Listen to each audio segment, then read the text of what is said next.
오늘은 9월 12일 느헤미야 7장 5절부터 60절까지입니다.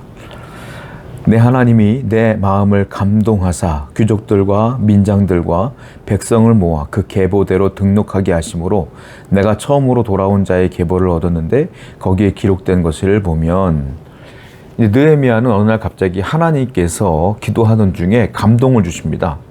어떤 감동을 줬느냐면 지금 느헤미야와 함께 예루살렘 성전으로 들어온 사람들, 그리고 포로로 귀환된 사람들, 그 사람들, 그리고 성벽을 쌓지 않습니까?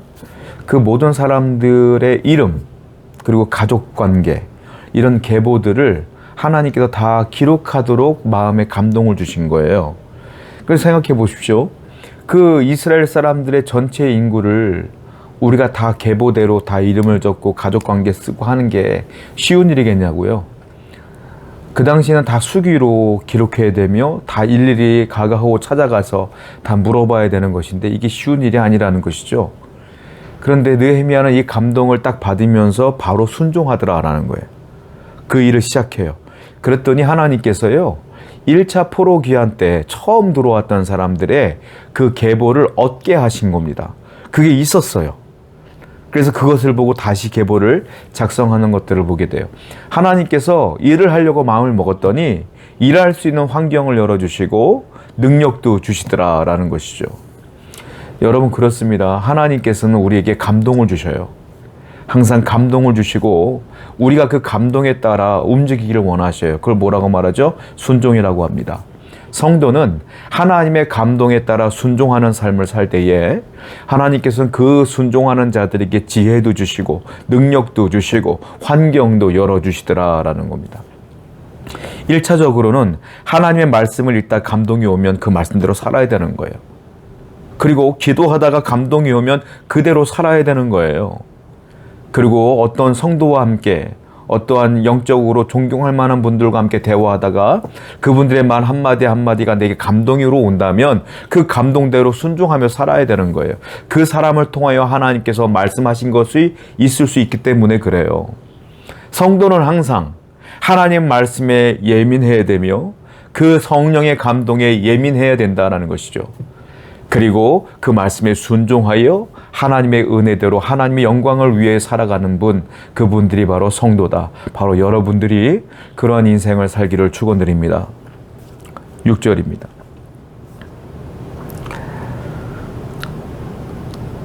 옛적에 바벨론 왕 느부갓네살에게 사로잡혀 갔던 자들 중에서 노임을 받고 예루살렘과 유다에 돌아와 각기 자기들의 성읍에 이른 자들 곧 스룹바벨과 예수아와 느헤미야와 아사랴와 라하마와 나하마니와 모르드게와 빌산과 미스베렛과 비그웨와 느훔과 바하나와 함께 온 이스라엘 백성의 명수가 이러하니라.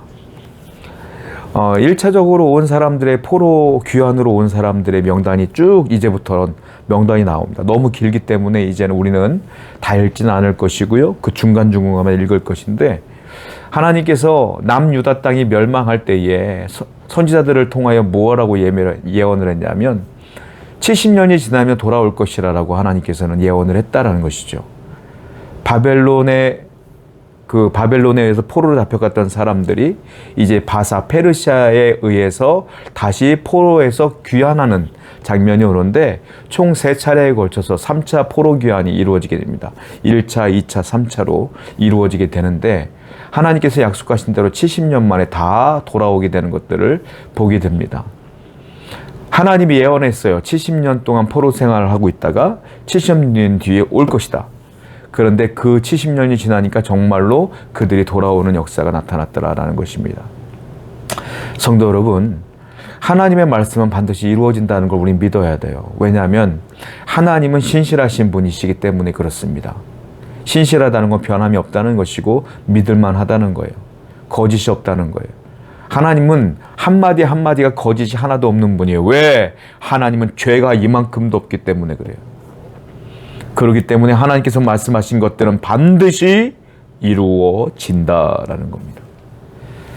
그런데 놀라운 게 있어요. 70년 만에 그 말씀이 이루어지게 되는데 사실 40대 때, 50대 때 하나님께서 돌아오게 하리라는 약속을 들었던 사람들, 그분들이 포로로 잡혀갔을 때 70년이 흐른 뒤에 그분들은 살아남은 사람이 없었을 거예요. 다 돌아가셨을 거예요. 그 이후에 그 약속을 직접 듣지 못했던 후손들이 돌아온 거겠죠. 아니면 그때까지 어린 시절 때 그 말씀을 들었던 누군가가 또 돌아왔겠죠. 중요한 건 내가 말씀을 들었는데 70년 뒤에 그 말씀이 이루어지는 것들을 못 볼 수도 있다는 거예요. 그러나 성도는 그 말씀이 이루어질 것을 굳건히 믿으며 살아가는 것이 성도다. 그리고 그 말씀을, 하나님의 말씀을 내 후손에게, 내 자녀에게, 주위 사람들에게 증거하는 게 성도다. 아브라함도 그들의 후손이 하늘의 별처럼 바닷가의 모래처럼 많아질 것이다 라는 예언을 들었지만 아브라함은 아들이 딱 하나밖에 없었잖아요. 이삭. 결국 이삭 하나 보고 끝났지 않습니까? 그러나 아브라함이 죽은 후에 그 민족이 이스라엘 민족이 된 거 아닙니까?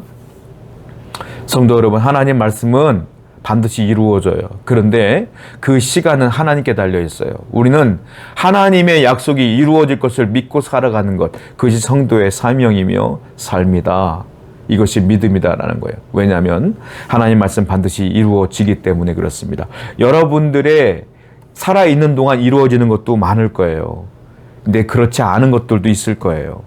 그러나 분명한 것은 반드시 이루어진다. 이 사실을 기억하셔서 하나님을 붙들고 살아가는 여러분들에게 축원드립니다. 43절이에요. 레위 사람들은 호디야 자손 곧 예수아와 간미엘 자손이 74명이요. 이제 포로로 귀환한 사람들의 명단을 계속 계보를 쓰게 되는데 레위 사람들도 있더라라는 거예요. 74명이라는 사람들이, 레위 사람들이 바벨론에서 포로로 온 거예요. 포로 귀환으로 온 거예요. 레위 사람들은 어떤 사람들이냐면 남유다와 북이스라엘이 갈라졌을 때에 북쪽으로 가서 살았던 사람들이에요. 근데 북이스라엘은 아수르에서 먼저 멸망했잖아요. 거기 있는 사람은 다 죽었단 말입니다. 근데 레위 사람들은 북이스라엘로 넘어갔다가 여로보암이 정치를 하는 걸 보니까 말도 안 되는 거예요. 왜냐하면 하나님의 성전이 예루살렘에 있는데 단과 우리가 알고 있는 것처럼 거기다 엉뚱한 우상을 갖다 놓고 말이에요. 여기가 하나님의 성전이다 라고 얘기하고 있으니 레위 사람들의 입장에서 볼 땐 기가 막힌 거예요. 그래서 레위 사람들이 북이스라엘로 같이 갔다가 다시 남유다로 넘어왔어요. 남유다로 넘어왔단 말입니다. 그래서 레위 사람들이 거기 없는 거예요. 그래서 성전에서 헌신해야 될 사람들이기 때문에 예루살렘 성전 넘어왔단 말입니다. 그래서 아수르에서 북이스라엘이 멸망하고 남유다가 바벨론에서 멸망할 때에 이 레위 사람들도 함께 포로로 잡혀갔다가 이제 시간이 흘러서 포로에서 귀환한 장면을 보게 됩니다. 그때 레위 사람들이 있었다 이렇게 표현하는 것을 보게 돼요. 레위 사람들은요 신앙적인 평가와 신앙적인 선택을 한 거예요. 이거는 하나님의 뜻이 아니야 라고 해서 바로 남쪽으로 넘어왔어요. 그래서 믿음 생활하다가 포로로 잡혀가 죽지 않고 포로로 잡혀갔다가 돌아온 것이죠. 성도는요 항상 선택의 기로에 있어요. 매일매일 선택하셔야 돼요. 무엇과 무엇, 하나님의 것과 세상의 것, 항상 선택이에요. 여러분들이 말하는 것도 행동하는 것도 살아가는 것과 모든 것들이 세상 것이냐 하나님의 것이냐를 늘 선택하셔야 돼요. 레위 사람들이 믿음을 선택한 것처럼 저와 여러분들도 늘 하나님의 것을 선택하며 영적인 것들을 선택하여 하나님의 은혜 가운데 거하는 여러분 되기를 축원드립니다. 44절입니다. 노래하는 자들은 아삽 자손이 148명이요. 아삽 후손이 148명이 또 포로에서 귀환했는데 이 사람들을 뭐라고 표현하냐면 노래하는 자들이라고 표현해요. 노래하는 자들은 다른 말로 찬양하는 자들이라 라는 것입니다. 누가 찬양합니까? 성전에서 문지기로 있는 것, 예배하는 것, 돕는 것, 제사장, 그리고 찬양하는 것 모든 것들은 레위 지파 사람들인 거예요. 그런데 이 아삽도 레위 지파이겠죠. 그런데 따로 빼서 아삽이라는 후손의 이름으로 따로 빼서 놓은 거예요. 그리고 노래하는 자들이라고 표현한 거예요. 왜냐? 하나님께 노래하는 것, 하나님께 찬양하는 건 특별한 것이기 때문에 그래요. 하나님을 찬양하는 건 특별한 일이에요. 그래서 따로 구별한 거예요. 찬양은 특별한 것입니다. 아무나 찬양할 수 없어요. 세상의 사람들은 세상 노래를 불러요. 그러나 성도는 하나님을 찬양해요. 성도 여러분, 하나님을 찬양하는 것이 얼마나 기쁜 일이며 구별된 일이며 특별한 일인 것을 늘 기억하셔야 돼요. 우리는 늘 하나님을 찬양해야 되며 하나님을 높여드리는 노래를 불러야 될 줄로 믿습니다. 오늘도 찬양하며 감사하며 하나님의 은혜 가운데 거하는 여러분 되기를 축원드립니다. 기도하겠어요.